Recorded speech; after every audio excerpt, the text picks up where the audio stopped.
They told you about the god of the dead, the jackal-headed guardian of tombs, the embalmer, the guide through the dust, Anubis. They told you about the great ruler of the underworld, the resurrected king seated on his throne beyond the veil, Osiris. They told you about judgment, about scales, about feathers and monsters waiting in shadow, but they rarely told you about the one who stands before all of that, the one who does not judge, does not rule, does not command. She waits in the quiet spaces between breath and silence. Nephthys, the forgotten sister of the dead. Her name meant Lady of the House, but not the house of the living, not the palace of kings, not the temple of glory. Her house was the threshold, the liminal space, the unseen doorway where something ends and something else has not yet begun. She was born of the sky goddess Nut and the earth god Geb, sister to Osiris, sister to Isis, sister to Set, a divine lineage woven into the bones of Egyptian cosmology itself. But while Osiris embodied kingship and resurrection, while Isis became the architect of restoration, while Set embodied chaos and upheaval, Nephthys became something quieter. She became the witness, and there is power in witnessing. She married Set, the god of storms, disorder, violence, and desert winds, not because she embodied chaos, but because she stood near it, close enough to understand it, close enough to see its cost. When Set murdered Osiris and tore his body apart, scattering fragments across the land, Egypt was plunged into mourning. History remembers Isis searching, calling out across marsh and desert, gathering bone and memory. But she did not search alone. Nephthys walked beside her, two sisters moving through grief, two goddesses refusing to let destruction have the final word. While Isis is often credited with the magic that reassembled Osiris, Nephthys guarded the body, protected the sacred remains, stood vigil over the fallen king. She did not claim credit. She did not demand recognition. She remained. When Osiris rose to rule the Duat, the Egyptian underworld, Nephthys did not ascend beside him. She did not seek a throne. She did not reshape herself into a symbol of triumph. She remained near the dead, and in doing so she became something indispensable. In funerary art, Nephthys stands opposite Isis at the head and foot of coffins. Two sisters with outstretched wings, two guardians enclosing the body in protection. They form a boundary, a sacred enclosure around the vulnerable. Because death, in Egyptian belief, was not instant transformation, it was transition. And transitions are fragile. The body had to be preserved. The soul had to be guided. The heart had to be weighed. But before guidance, before judgment, before resurrection, there was grief.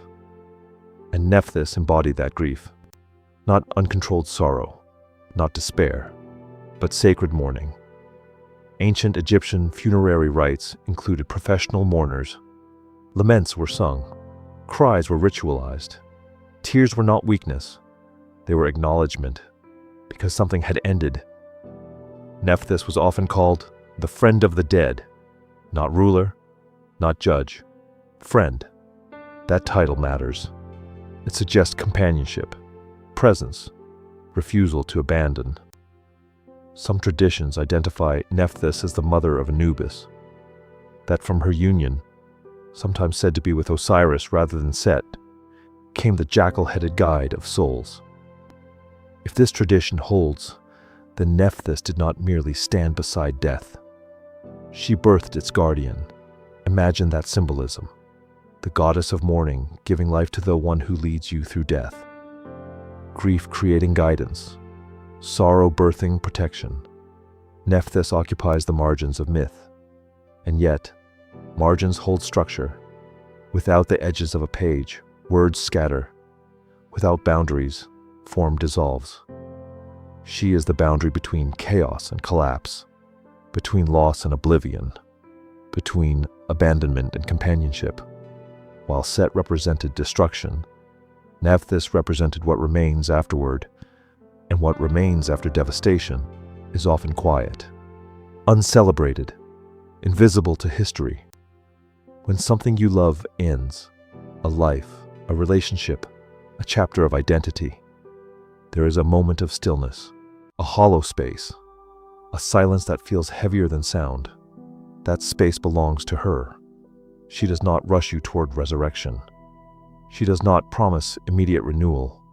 She allows mourning to unfold.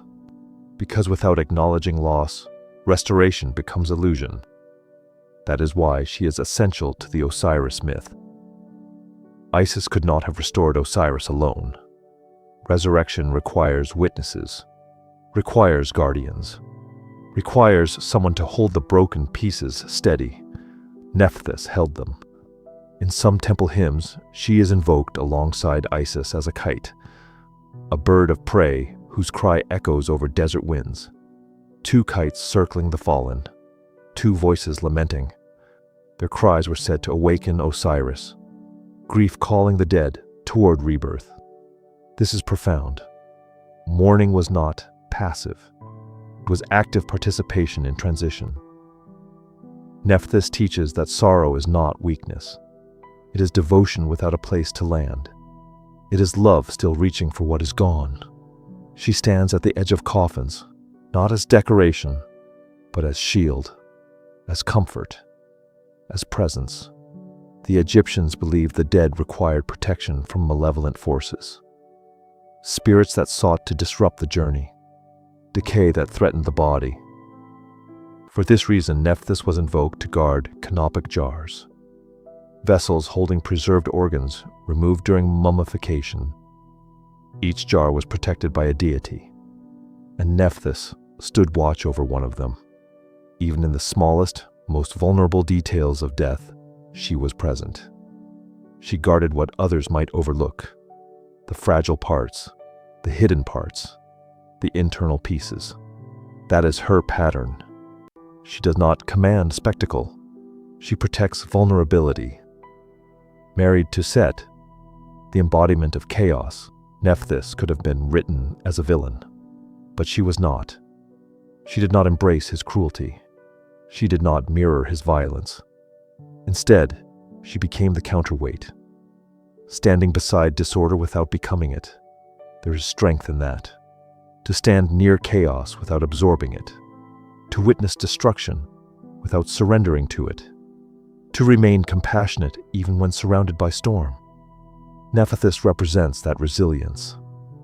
While Isis became a universal symbol of divine motherhood and magic, her worship spreading across the Mediterranean, Nephthys remained largely within Egypt's sacred imagery, quieter, less exported, less celebrated. And perhaps that is why she is forgotten. Because she does not dazzle, she does not conquer, she does not resurrect kings. She stays in the shadow, but shadows are not empty. They are spaces where healing begins. If Ma'at is the force of cosmic balance, if Isis is the force of reconstruction, if Osiris is the promise of rebirth, if Anubis is the guide through darkness, Nephthys is the companion in grief, the goddess who refuses to leave when the ceremony ends, the one who remains when crowds disperse. The ancient Egyptians understood something modern culture often resists. Grief must be given form. If not, it becomes chaos. Unacknowledged sorrow turns into bitterness. Suppressed mourning hardens into anger. Nephthys ritualized loss. She gave it shape, voice, boundary. And by doing so, she prevented grief from devouring the living. In tomb inscriptions, prayers ask Nephthys to spread her wings over the deceased, to protect, to shield, to stand watch through the night. Notice that phrase, through the night. Night is transition. Night is uncertainty. Night is when fears grow loud. She is the guardian of that hour, not eliminating darkness, but accompanying you through it. Her iconography is simple, a hieroglyphic emblem of a house atop her head. Her name written plainly. No elaborate crown, no solar disk, no towering throne, just the symbol of a house. But remember, a house shelters, a house contains, a house protects from storm. Nephthys is shelter in mourning, containment for sorrow, structure for grief, and structure is what prevents collapse. There is a reason she is paired with Isis in so much funerary art. Together they form balance, restoration and mourning, rebirth and acknowledgement, magic and memory. Without Nephthys, the myth becomes incomplete, too triumphant, too swift. She ensures that loss is honored before renewal begins. In many ways, she represents a psychological truth. You cannot skip grief. You cannot leap from devastation to joy without passing through acknowledgement. To deny sorrow is to distort reality, and distortion breeds chaos. Nephthys stands against that distortion. She says, feel it, name it, honor it, but do not be consumed by it. She is not despair. She is dignified sorrow. She is not collapse. She is containment. She does not scream forever. She laments. And then stands guard. That distinction matters, because grief without containment can unravel identity. But grief held within ritual and recognition becomes transformative. The Egyptians did not fear death the way many modern cultures do. They prepared for it meticulously. They wrote spells, preserved bodies, decorated tombs with guidance, and they invoked Nephthys. Because even in belief systems filled with powerful gods, someone had to embody compassion at the edge. Someone had to represent loyalty to the fallen. Someone had to stay. Nephthys stayed. She stayed beside Osiris when he was dismembered. She stayed beside coffins sealed in stone. She stayed beside jars holding fragile organs. She stayed beside mourners whose voices cracked in lament. She stayed in the quiet when resurrection stories ended, and that may be her greatest power. In a world that glorifies victory, she honors vulnerability. In a mythology filled with cosmic battles, she embodies stillness. In a pantheon of rulers and judges, she becomes friend. The forgotten sister of the dead is not forgotten by those who grieve. She exists wherever loss is acknowledged rather than denied, where sorrow is expressed rather than hidden, where loyalty endures beyond breath. When you think of Egyptian mythology, you may picture pyramids, golden masks, solar discs blazing above falcon heads.